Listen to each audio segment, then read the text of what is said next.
Oimore nyakoro mugajwange rio makare kainda prayoko da biro dwe no mara pagachiel ganario prayoko da rio waikoni mathoto dhiambo makawune chendo ni maratil kaen Jumapil kama tingeni wakelo ni wechego manyien kabanga no ber ko twak maratil mitao kanyo gi jafombo VOJ diche makawune nyakoro mugajwango dong mana seche machuo kende to jopuonjre go mag grade auchiel kae to gi mago ma jo klas 8 chako penj mar gen school mane abendi kone gi hawi maber kata en japuonjre mane mabendi kone hawi maber to record wantiere kanyo ario adek auchiel nono kabende wantiere mbui RAMOGI TV gombaka kodo dio makawuono to mokwongo wang'etho weche.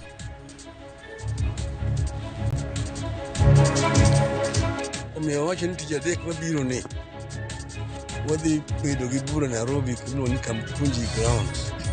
Lungo jopiny mondo bi kanyo. Wadhi penjogi ka giyie gi gima jogo watimo tich.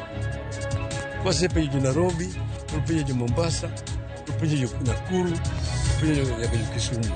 Jatend Azimio la Umoja Raila Odinga olando ni ochako romo gi jopiny e counties mopogore opogore kowacho ni okwedo chenro moko ma piny owacho timo maokare.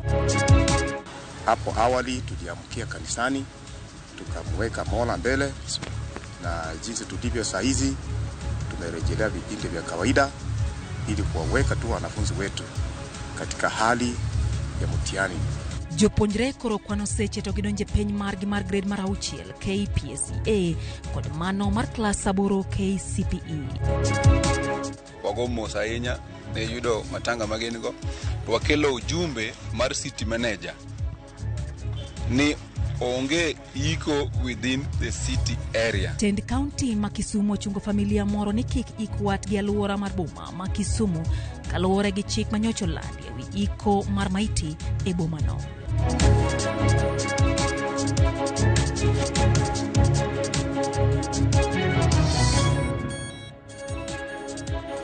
Machigni nyakoro mugajwange chendo ni maratilero kamano kuom kawo thuolo mari kendo yero RAMOGI TV mondo mi wechego manyien odhiambo makawuono mar Jumapil kaka nanyisi mokwongo ni odong mana seche machuo kende to jopuonjre mag klas auchiel kata grade mar auchiel gi klas 8 chako penj margi. En skul mane mikone hawi maber kata en japuonjre mane abendi kone hawi maber kodo wantiere kanyari adek auchiel nono kabende wantiere mbui RAMOGI TV nyiswa pachi bende kotendro gi mago mwaikoni odhiambo makawuono. Nyinga Lydia Okero wantiere kanyo gi Belinda Dhiambo maloko nwa weche. Wachao kod county ma Kisumu kama ugai mariruok mar Azimio la Umoja wan Kenyalancha Raila Odinga koro chano bagoromo gi jopiny counties opogore opogore ka okwedo go chenro ma piny owacho timo kama noriwo koda ka okang' matemo thicho ko commissioners mokang'wen mago mag IBC kaka jafom marwa James Okoth lero Raila okone bang' romo ma kamago obiro lero ne jo Kenya ewi okang' mare manyien mar siasa. Odinga man jatelo maruok mar Azimio la Umoja koro wacho ni piny owacho mar Kenya Kwanza okode onge ma jo Kenya gido makoro miyo koro chano timo romo gi jopiny kochakore tich adek e pap ma Kamkunji e Nairobi kendo ka wacho ni romo kamago biro dhi nyime counties mamoko moro koda ka Mombasa kod mamoko. Miyo thuolo thagre weche richo to weche richo nikech sirikande ni ok noyier gi jopiny. Sirikande noyier gi yo mar kuo ng'olungo ni Wafula Chebukati emano ochung'ie. Sani koro wang'eyo gadi adiera ni kuma adiera nitie. Omiyo wacho ni tich adek mabiro ni wadhi bedo gi bura Nairobi kuno ni Kamkunji grounds. Lungo jopiny mondo bi kanyo wadhi penjogi ka giyie gi gima jogo watimo timo. Kwasepenjo Nairobi, wapenjo Mombasa, wapenjo Nakuru, wapenjo nyaka Kisumu. Mondo wawinjo gi jogi obiro rakre kodgi ndoromo kodgi kabim gi guo. Odinga bende ne ogolo pache kalore kod pek mar ngima makoro sani kwako piny Kenya. Kenya ng'eni bende keshikaji thuroka. Piny rach ahinya, uchumi gore piny, nengo dhi malo, nengo mogo ni malo, nengo sukari ni malo, nengo mafuta ni malo, gik moko duto te. Ma jogi no singo ni jopiny ni ka gidonjo ni moko ne giwacho ni ka giketo muma piny to dok piny. Ogiko ni bang' dwe achiel nengo mogo biro akum siling 200 mfuko dugo siling 70. Gimotimo nengo mogo idho malo. Mafuta bende gikone giduoko nengone piny. Mafuta bende nengone chako dogo medre. Koro miyo gik miwacho en ni singo imede wi singo kendo imede wi singo. Kata pesa mane wacho ni kelo ni kijande maonge gimoro mimede wiye. Koro sani giwacho ni nyaka gimed gimoro e wiye. 8 ewi 100. Koro mano nego mi joma mine. Pok obiro, jomong'ol pok obiro. Sani giwacho ni gidhi dwoko gope piny. Yoro nyo gidhi timo kihola piny jo Korea. Gimedo mna gope. Ne gikoni gidhi dwoko gope piny. Gaino mar Azimio la Umoja omedo mako chung' motegno ka osiro commissioners 4 mag IBC makoro sani geto mondo mi thich oko e lemo magi. Okoni jotelogo kowinjore beni donjruok kodgi e chenro magi matayo duolno matayo yiero. Sani koro kichako gibukre ni gidwa kawo jo commissioners 4 mano okwero ni gihango mondo giriemb gidwok dala. Koro giwacho ni gidwa chako yalogi e bunge. Ka gitieko yalogi e bunge to iketo giluongo ni tribunal. Nodhi owacho ni jogi no riambo. Mondo riembgi kucha.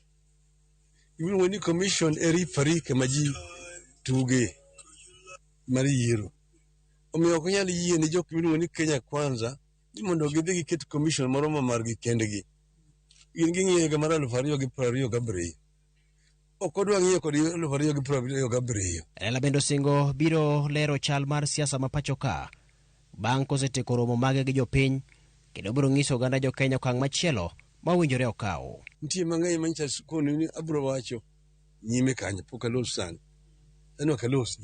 Sani gima aloso sani en mar geng'o ni kik giter joka dala. Raila ne oted kod jaod bura ma Kisumu Central Joshua Oron e limbeno mane otimo apoya e kaunti ma Kisumu.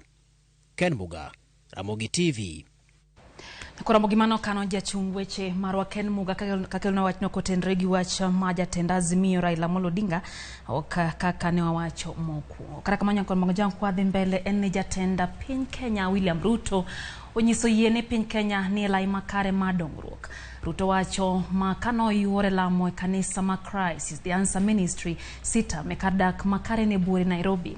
Kanisa ma sita ne yango higni 25 nyaka ne chake badeno makare.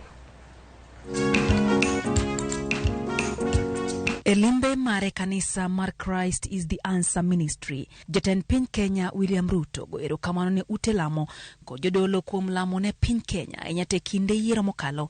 Gino mowacho ni nomiyo piny Kenya obedo kod yiero mokwe maonge tulo. The last election was a difficult moment for all of us. But when I saw bishops in Bomas praying for every moment and every step of the way, holding vigil across the night so that Kenya can have a peaceful election, I have nothing but admiration for the church and for the men of God who came through so that we can have a peaceful election in Kenya. Kano uwe wilimbe mare manotike thuolo machoke piny Korea ma Milambo. Jatend piny Kenya no kwa oganda jo Kenya mondo ketie ni piny Kenya ni kod nyalo mar medo berore kendo bero ngima oganda ma pachuka. As we slept, the president traveled thousands of miles away and arrived in the country at 3:45 a.m. to be here with you. The last time there was a head of state from Kenya who visited Korea was 35 years ago. I was reminded that this is a country that Kenya was lending money 30 years ago. Today, it is the 10th largest economy in the world. And when I saw them sing, it came to my mind the words of Zechariah 4:6, where God was telling King Zerubbabel, it is not by might and it is not by power. Ruto wacho ni omor ni kweth makwedo piny owacho tiyo tijgi kaka owinjore. Kakoro singo ni ng'ur mar kwethno e wiki telo mare ok bimore chopo singo mano singo ne oganda jo Kenya e kinde campaigns mage. The building of the wall by Nehemiah continued even as Sanballat and Tobias were talking. Never mind Sanballat, never mind Tobias. Let us focus, and we will build the walls of our nation. Again, our detractors using the press put a screaming headline: Moi era chiefs are back. That is how malicious these people are. We pray that the Lord will help our president continue leading this nation together with our deputy president and all the leaders, our governor of Nairobi and all the 47 governors. And I can tell you for sure that we have a great nation. Let's continue representing Christ in the marketplace and in the places that God has given us. Jatend piny Kenya noten kod minode Rachel Ruto, Jalup jatend piny Kenya Rigathi Gachagua, Governor ma County ma Nairobi Johnson Sakaja kod jotelo mamoko. Kwa dhimbele nyakora mgajwang Jakom maduon bura mar UDA Johnson Muthama osundo gai marazimio la umoja wan Kenya Lansha la Mulodinga mondo were gitelo mar Kenya Kwanza bo wacho ni kod chenro moromo mano mar reso piny Kenya. Muthama ko Raila mondo chiw luor ne jatend piny Kenya William Ruto ma wacho ni temo kar monyalo e golo piny Kenya e gope mano kaw gi sirikal mokalo.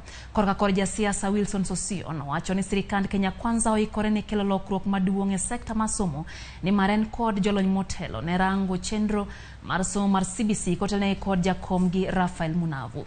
Ne gilose kinde nyasi mar iko min Rafael Munavu ma en jakom aput marango chenro somo no mar CBC.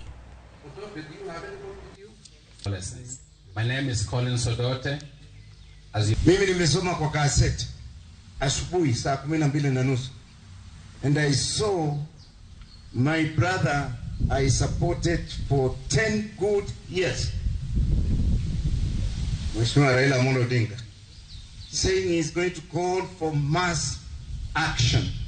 Mimi nakwambia tuliza mboli bwana, chuma chako kimotoni bado inachomeka, tulia, tumekushinda na sasa imefika kiwango chako cha kuacha siasa na kuanza kwenda nyumbani. Tuombe Mungu aliyepewa uongozi na Mungu aongoze kwa mapenzi ya Mwenyezi Mungu, lakini sio mapenzi ya Mungu. Kwa nibeleni Shege Njuguna Hejafuad bandera mar UDA na delaro kom karchungod bura makandara yero madundo. Eko machelo tiko mar UDA ne kom Senate ma Elgeyo Marakwet neologi William Kipsang. Jafo marwa James Okoth miyo waler mathoth. Welogo mag duond bura mar UDA ne geto yudo jogo ma oromore gi yudo otiko mar duond bura no e dhi yiero ma odundo.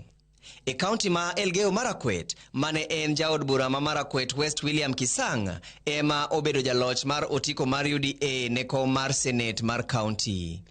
Kisang ne olandi kaka jaloch gi apisa matayo yiero mag county no kata returning officer Nicodemus Bore.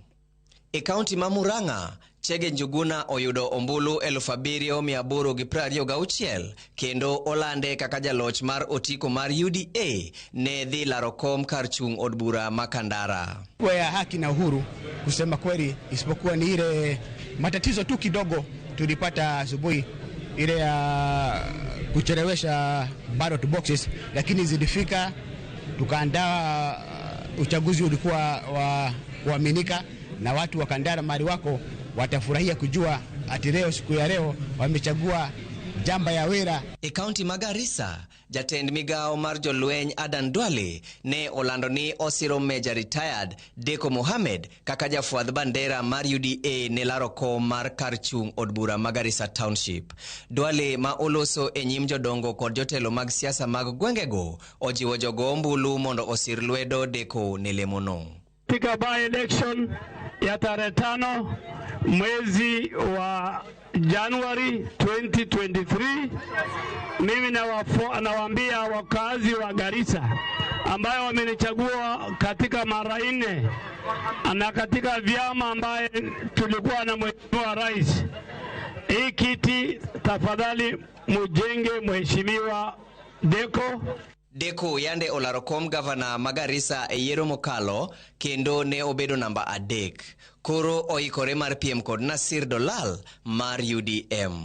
Nachukua nafasi hii, fursa hii my brother Mheshimiwa Duale kwa kuleta jamii yangu pamoja ili tukue na one candidate kwa hii election ya by election ya 2013. James Okoth, Ramogi TV.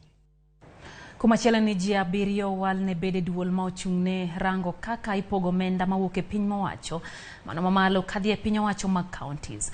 Jokanyo mag duol no masani tiyo thuolo margi mar bede apisi rumo tarik 31 mano ma dwe manyien. Spika mar od bura mamalo Moses Wetangula okawo okang' maneno ni thuologo okodong' nono. Kowuok kuom listi mar ji 176 manyocha ochwalo kwayo ji maromo 7 ma owal riwo mane en Women Rep Mawajir Fatuma Gedi mane en jalar kom kar chung' od bura magem Dr. Jalango Midiwo.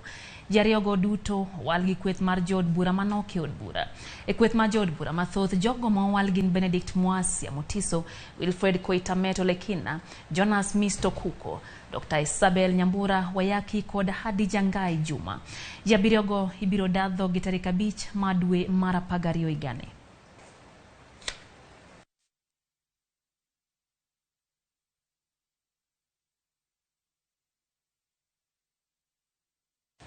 Temago mag somo nyakoro mga juang ikruok ne penj madongo mag klas 6 KPSCE kod klas 8 KCPE ochopo okang' mogik ka migawo mar somo kod jopuonj wacho ni chenro mag penj go biro dhi makare maonge ng'ukni kata matin. Mana kaka jafwambo mar Wycliffe Okolero, penj go ichano chaki tarik 28 kendo rumo tarik 30 dwene. Ka ikwano mana seche manok kende ne chakruok penj madongo mag klas 6 KPSCE kod klas 8 KCPE. Chenro mogik mar ikruok ne penj go dhi nyime sikunde mopogore opogore pachoka. Penj duto mag primary chakore tarik 28 dwe mar 11 higani kendo ibiro tiegi tarik 30 dwe mar 11 higani.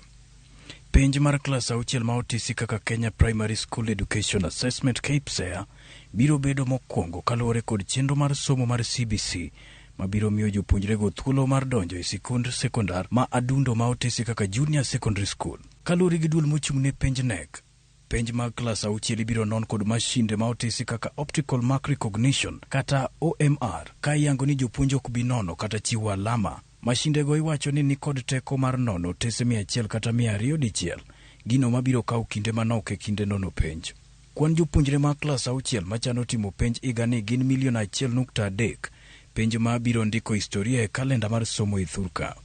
E imbo mar Kenya, chenro mar ikruok ne penj go ochopo e okang' maugik ka tend somo bade maimbo wacho ni okenge oseketo mong'ith motelo ne penj go. Mambo inakaa iko sawa kabisa, walimu wamejipanga, wanafunzi wamejipanga na tutakumbana na changamoto lolote.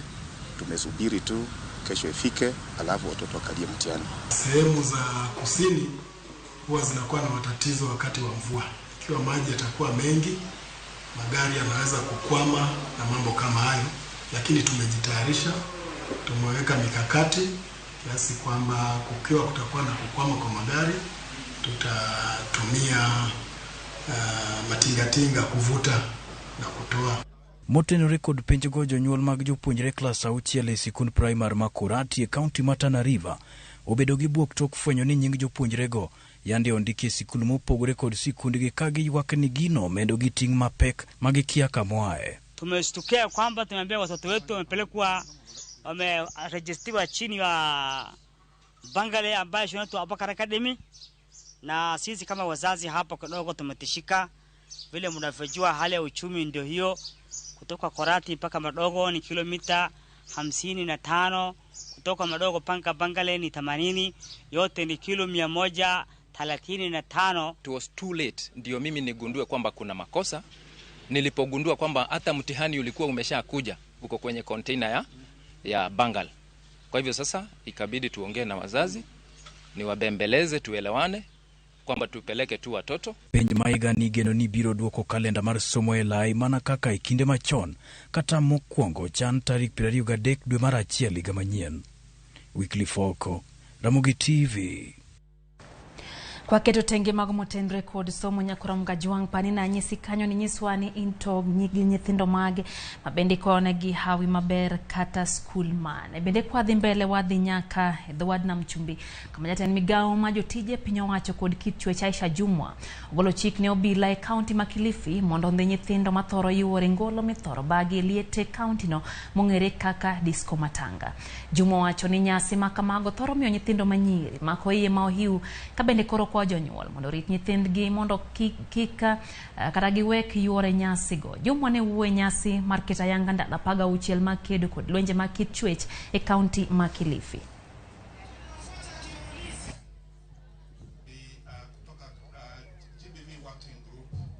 Nimempa amri Bwana County Commissioner na timu yake ya kwamba hii Kilifi, hii disco matanga ni kitega uchumi. Na mimi sisemi disco matanga zisiendelee. In fact, disco matanga ziendelee.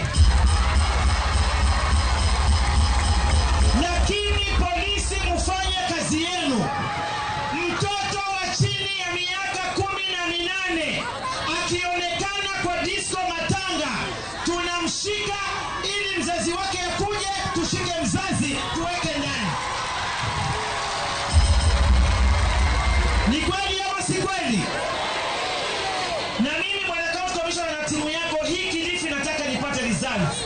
Watoto wadogo wakionekana kwa matanga, badala ya kutuma askari na cruiser waende wakachukue pesa kidogo kidogo, tunataka washike hawa watoto ili hawa mama zao watuambie walikuwa wako wapi mtoto wake mchanga ama mtoto wake mdogo akienda kukesha kwa disco matanga.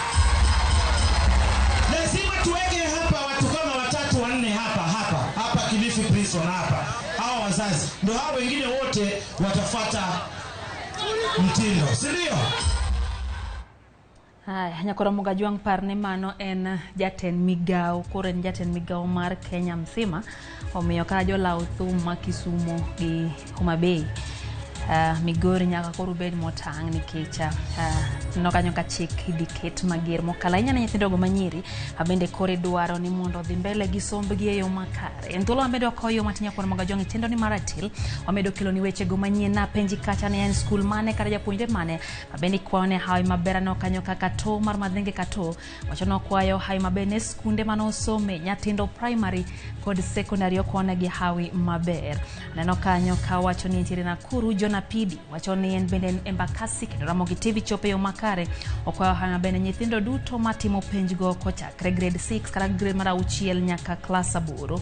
Paul Simita wacho ni njalego kobura kendo neno Ramogi TV kowuok Kajiado Isinya ko wacho kanyo ni owuoro piny madhi maber maker wuoyeno kaento pod oywago pek mar piny. Injinia Lazaro Kanyambuok wacho ni jopiny ok nyal ling kaponi telo masani pod wadwoko oganda e telo mar agoko mane ji owuok mano telo mar Moi.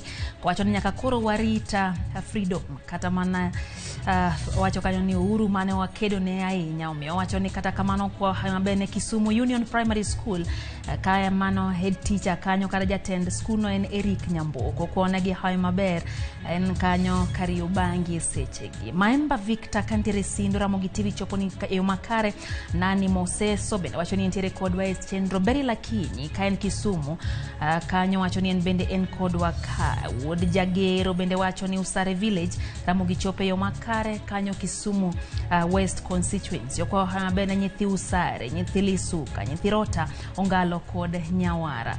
Paul Simita ni kanyo kendo kaito Zack Zeizei wacho ni entire Thika Town Ramogi TV chopo kanyo bende yo makare. Omondi Jarueya bende wacho ni en bende ratil chopo ne yo makare kagin gi wuon gi kanyo moluor Michael Onyuro kod min gi Pamela Buon kagin tiere Rueya Kanokolwa East Kisumu County gi wacho ni gimor gi chendo ni maratil. Francis Obuanda bende wacho ni en bende en Gemramula kata kamano kwa hai maber ne nyithindo duto mag Ramula Primary School makin chako penj mar grade 6 kod madhi timo penj no mar KCPE. Medoro otego nyakoro mgajuang Samuel Oyugi wa Oyugi sane ni kanyoro kamano kuom ote Mario Imore kendero kamano kuom medo kete mana ka e chendo ni maratil. Okoyo matini nyakoro mgajuang kata kamano med olo ote maigi waduogo mana bang yo matin gi chendo ni maratil.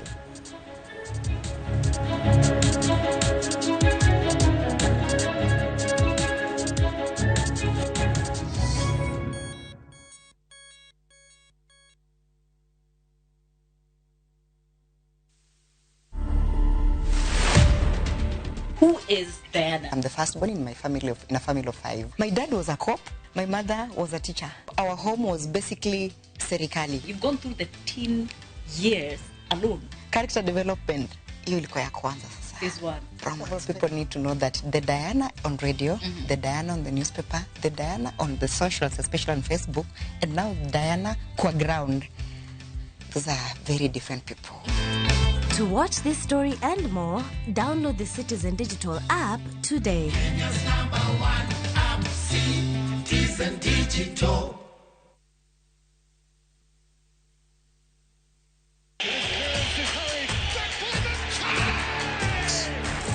Have doodles taken over your home? Hey, I need to suck your blood. Get Bolt and get your home back. Unlike other insecticides made from toxic synthetic pyrethroids, Bolt is made from 100% natural Kenyan pyrethrum, making it gentle on you but deadly on flying and crawling insects. When doodles strike, stop them dead. Bolt insecticide, gentle on you, deadly on doodles. Get Bolt insecticide today. Atiogi migao miluongo ni National Registration Bureau. Nitie ndalo moko mane adwaro pesa moro mapiyo piyo. Sechego mana paro platinum credit. Nadhi ofisgi, negi miya form na jazo, kasto pesa nowuok mana gi chieng'no. Gin gi staffs mabecho, negi wuoyo koda maber. Kendo negitimo na piyo piyo. E kambi mar Platinum Credit, waketo mwandu kuom jogwa, mondo gitinwe yo makare sasa ya maidwarowa. Mane momiyo keto achiel kuom kembe mabeyo, mandiko ji e tich e piny Kenya. Ywanwa tole namba mar 0709 90 00 00. Mondo watudre kodi kawuono, kata di star *619#.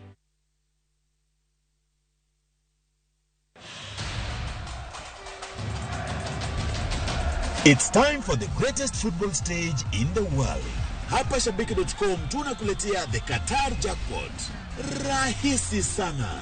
Correctly predict 6 World Cup games kwa shilingi 8 pekee and win 60,000 shillings za haraka kila siku. Tuma neno QJP to 29063. Believe it. 6 World Cup games, 8 bob, and 60,000 shillings cash is all yours. Play now.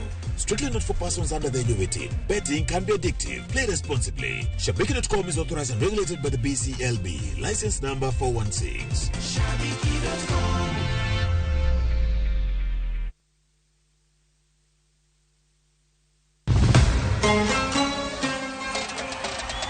Qatar.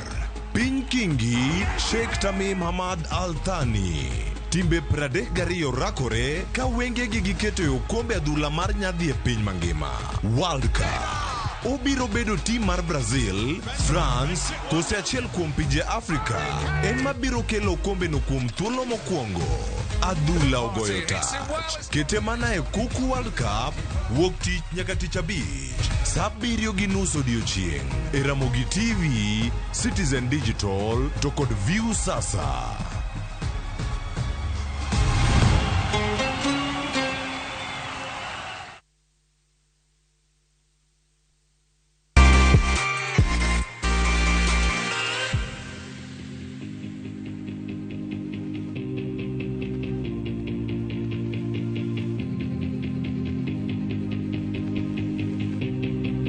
Welcome to Shabiki Land.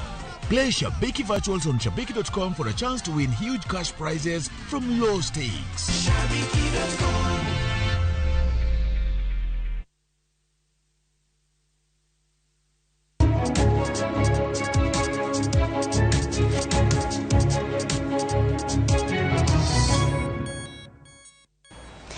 Machiegni kendo nyakora mga jwange chendo ni mara tilero kamano kuom medo kete mana ka Ramogi TV. Kwathi mbele gi weche manyien ni moko kuom MCAs e od bura ma Migori to ahinya mawuok e gwenge mag Nyatike dwaro mondo piny owacho mar kaunti wa Migori obi kod yore mag kedo kod oro kaachiel kod nok mar pi kod chiemo ma osebede kinde ka kinde gwenge mag Nyatike. Jafwambo wa Migori George Juma miyowa ler mathoth. Kaunti ni ma Migori nitiere listino ma counties mapacho kae ma oro kwako kendo kelo midhiero ma oting'o nok mar chiemo ne oganda kaachiel kod jamni. Chiemo ma oting'o oganda kaachiel kod michele maromo gunde 1,680 osechiw kod piny owacho ne oganda e kaunti ma Migori to ahinya e gwego mag Nyatike ma osebedo kod midhiero mar oro kaachiel kod nok mar chiemo.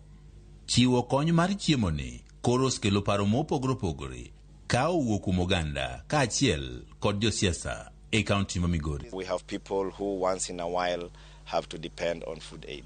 That is something that we really need to put behind us. So mar kech ni apano yawo wang'wa malich makoro wang' ni kata kwa timo budget kendo to wabo medo allocation mar agriculture mondo mi wachop kendo wamed puonjo jothurwa pith mopogore opogore. Gichiemo kaka dhi kopogogi yudo ka ng'ato achiel yudo mana gorogoro moro achiel mar michele, gorogoro achiel mar oganda.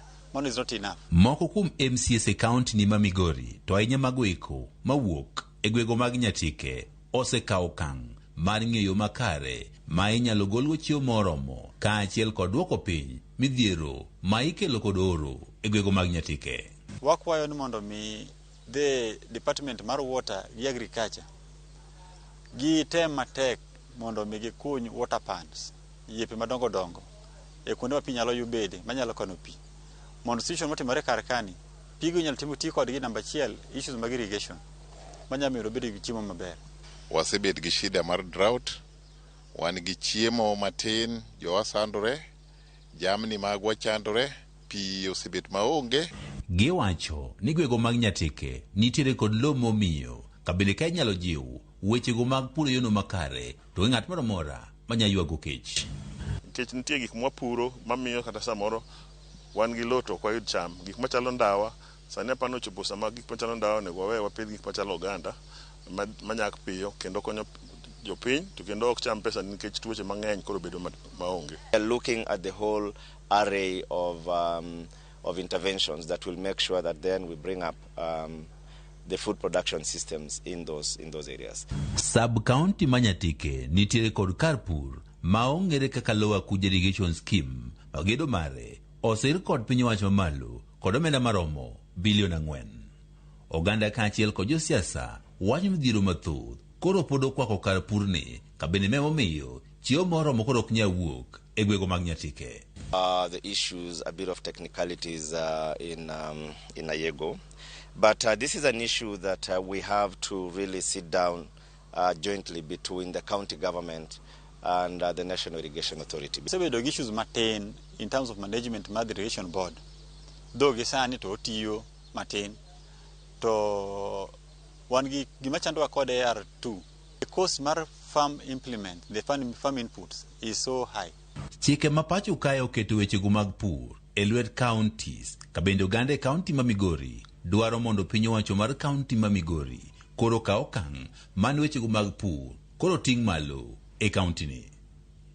George Juma, Ramogi TV, Migori.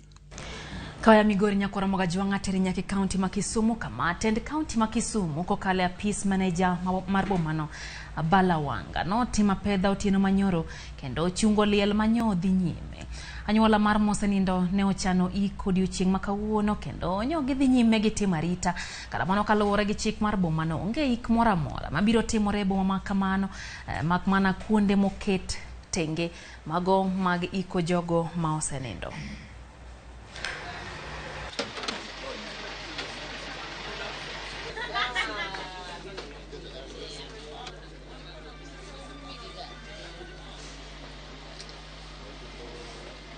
Wabiro ka e family wago mos ahinya ne yudo matanga magin go to wakelo ujumbe mar city manager ni onge iko within the city area.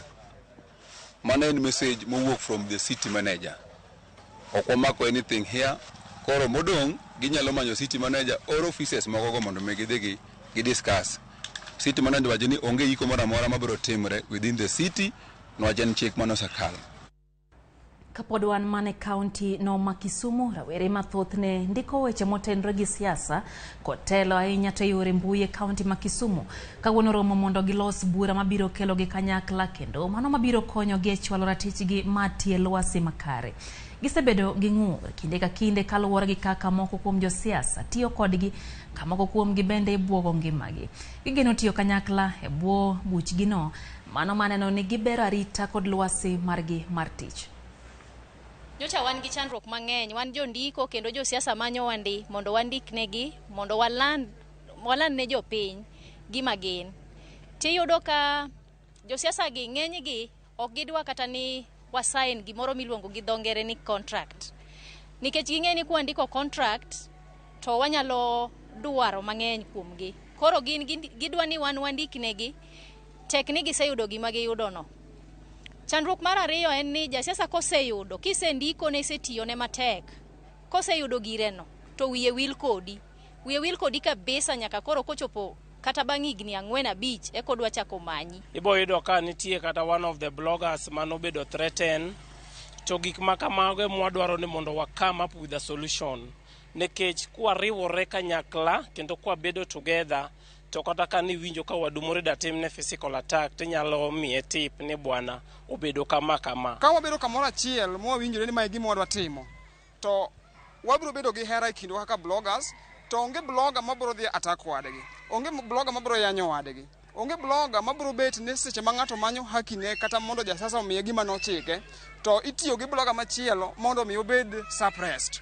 Koro wadwaro ni kaber to kwa medo riwore kaka wariwore ni, to wabiro come up gi yo mwanyalo biro kod memorandum of understanding e kind jondiko kod josiasa.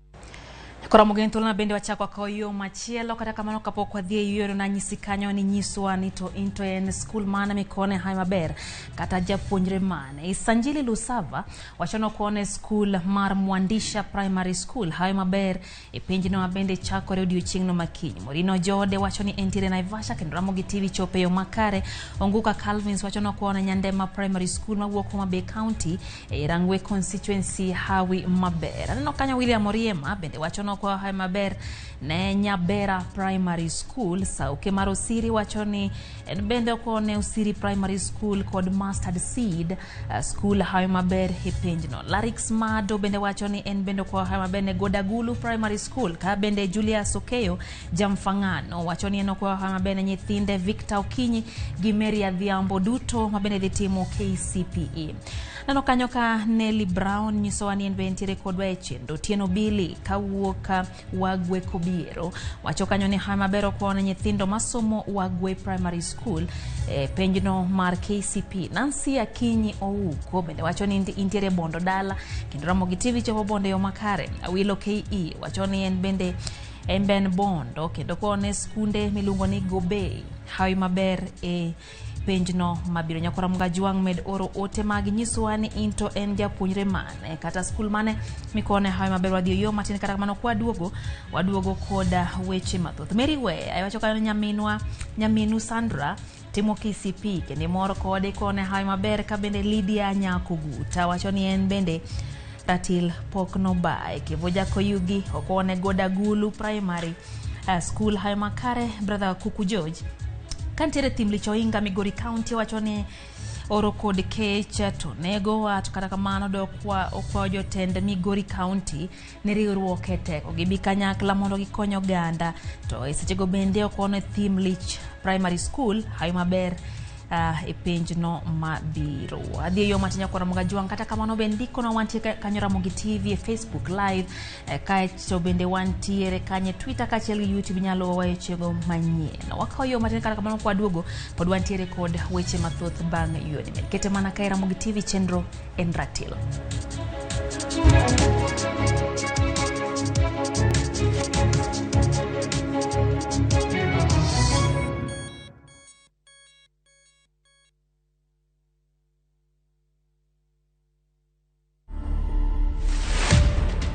Highway Secondary School is a school that is full of talent. We believe in producing all-round students. In the civil service, we produce quite a number of renowned people. The father to the current premier of the UK, was actually a student here in 1966. And that is actually something to be very, very proud of. To watch this story and more, download the Citizen Digital app today. Kenya's #1 app, Citizen Digital.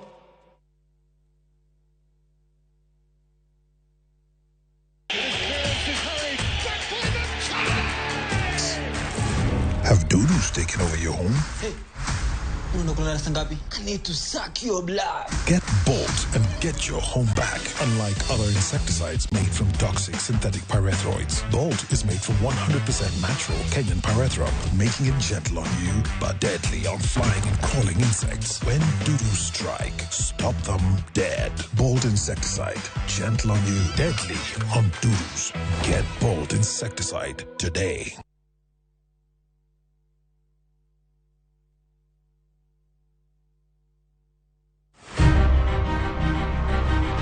Onyalo bedo nyaminu, osiepi, jaodi, mamani. Duto te en miyo. Manyalo en miyo mawuok oko gokinyi. En okumba mar dongruok e piny mangima. Kokedo kod gigo mathoth mondo tache orieny maler. Akony rowere, aero empowerment. Wating'e malo. Molino kikiket mbele. Wajiwe. Ang'ol gi tienda koni, lakini wiya to ler. Mondo warieny kanyakla e mine nyalo. Mine nyalo kabisa. Tudri kod Stella Brenda Ochieng, tich adek ka tich adek, chakre saa 8. To ibonwa Ngeso ka Ngeso, saa 7:30 odiechieng'. Mana e chenro mar Mine Nyalo.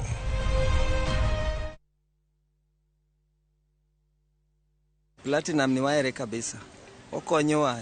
Kembe mang'eny machiwo ne ji pesa gi dwa pango line machak duogni karatasi. Platinum to kon wang' ni inability. Pesa kuomi kata seche 24 okrum. Umiyowa yot e miyowa pesa. Kata wagen go olo kamano to umiyowa yot mar olo. Kose penye ni confirm details magi. Pesa sindi. Wach makanyo waloro wadhi mbele gi biashara mawa. E kambi mar Platinum Credit, waketo mwandu kuom jogwa mondo gitinwe yo makare sasa ya maidwarowa. Mane momiyo keto achiel kuom kembe mabeyo mandiko ji e tich e piny Kenya. Ywanwa tole namba mar 0709 900000 mondo watudre kodi kawuono kata dista *619#. It's the World Cup season. This is your moment to win big. Bet on World Cup games on Shabiki.com for the biggest odds in Kenya. Place your bets on the World Cup matches and enjoy 200 shillings free bet with Shabiki.com. Kuwa Shabiki. Not for persons under the age of 18. Betting can be addictive. Play responsibly. Shabiki.com is authorized and regulated by the BCLB. License number 416. Shabiki.com.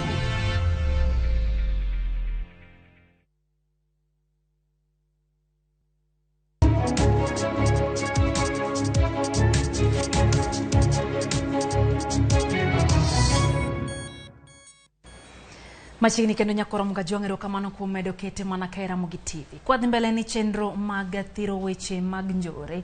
Mago mairwake rawere oyudo sir makende tok tend county ma Isiolo keto winjruok kod jokanyo riwruoge makedo kod njore. Speaker mar county ma Isiolo Mohamed Roba wacho ni county no ikore mar siro chenro duto mageto thiro weche njore ma ithoro rwake rawere kod kweth mamoko mag njore kaka Al-Shabaab e kin mamoko. Chenro no mauten kod bad migao makedo njore thurka ma idendo kaka National Counter Terrorism Center geto loko pach rawere mago mathoro donje oteku mag njore kendo puonjogi e yore mabende mondo kik gidonjre godo e yore gero piny.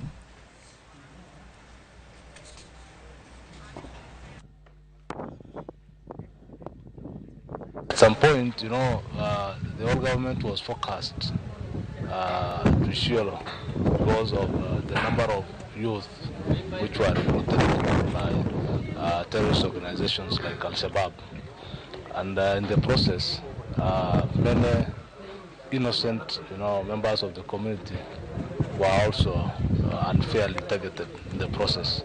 So as a community, we don't want, to face such a scenario again. As a county assembly, we are going to support every initiative aimed at discouraging our youth from joining terrorist organization like Al-Shabaab. We thought as the people of Isiolo who are doing this work, the best thing is to ensure that our county takes it up as one of the key issues, as one of the key agenda, and that's why we came up with a memorandum of understanding that we have presented to our county government to ensure that it establishes a directorate of PCV.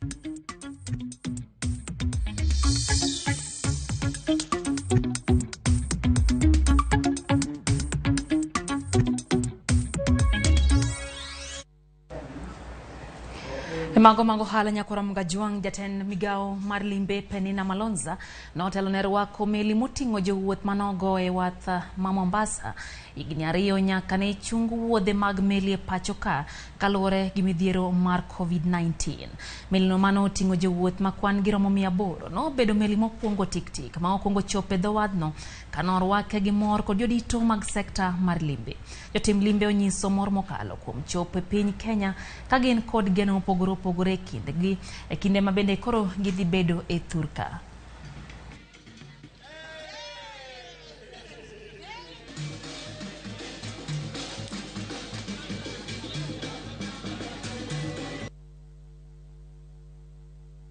Today is a big day at the port of Mombasa and in our country, Kenya, and in the Ministry of Tourism, Wildlife and Heritage. We are here to host the cruise ship Odyssey, and we're happy because we are receiving the first cruise ship after our new terminal here in the port of Mombasa. This cruise ship here came with around 800 tourists, most of them being students from across the globe, and it's a ship that goes around the world, and we're very happy that today is our day, and we're happy that we're going to interact with them. Tourism in this nation is recovering, and we're doing every single effort to turn every stone to make sure that we're going to receive the right numbers and the high numbers in this country. It's the first vessel, post-COVID vessel, so we are well equipped. We have got all the facilities that are needed to welcome the visitors into the country. I love Kenya because of the diverse culture, and all the people are super nice, and the nature is beautiful, and yeah, Kenya is just an amazing country. We're excited to get off and go explore. We're doing a safari tomorrow, go see Amboseli, Tsavo East and West, and hopefully see some good animals. And today we're going to walk around Mombasa and look at all the amazing things here. Kwa dhimbele gi mago hala nyakora mgajuang jopur mag majane thurka onwango yuto maro hala maro mosilings bilion 19 igani ka pimo kod higa mukalo. Jakombad migao mochungne chenro mag pur chai David Ochoho wacho ni yuto mahigane mokalo kada mahiga mokalo ne en bilion 44 ka pimo gi mahigane man bilion 63 gino ma okelo geno manyien sekta mar pur mar majane thurka. Oyango ni ohala go wuok kalore kod telo maber ma oseketo okenge makare mano mar bero chenro mag pur kod jopur giwegi ma wacho ni yudo mijingo mar pur. Nolose kinde romo mar higa mar jopur kambi mar majan matheta mayudre Gatundu South romo no oyuore kod jopur gi jokanye sekta mar pur mar majan e pachoka.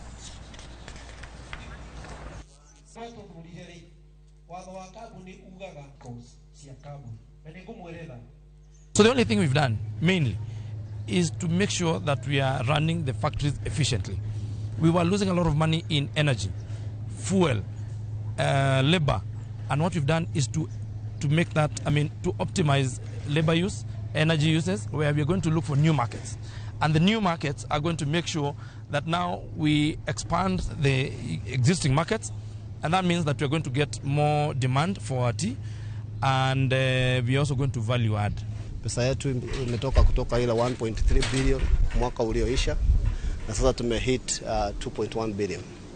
Hiyo ni kumaanisha tumeongezea juu karibu 800,000. Hiyo ni mazao imetokana na mfumo mpya, uongozi tofauti ambao tumeingia kwa ofisi.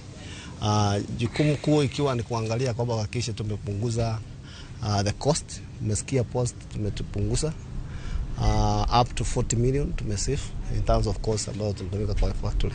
Walikuwa wanatuongoza, walikuwa wanatufinya juu hatukuwa tunalipwa pesa vile inafaa. Tulikuwa tunalipwa pesa dogo na sasa tunalipwa pesa mingi. Tunafurahia mazao yetu.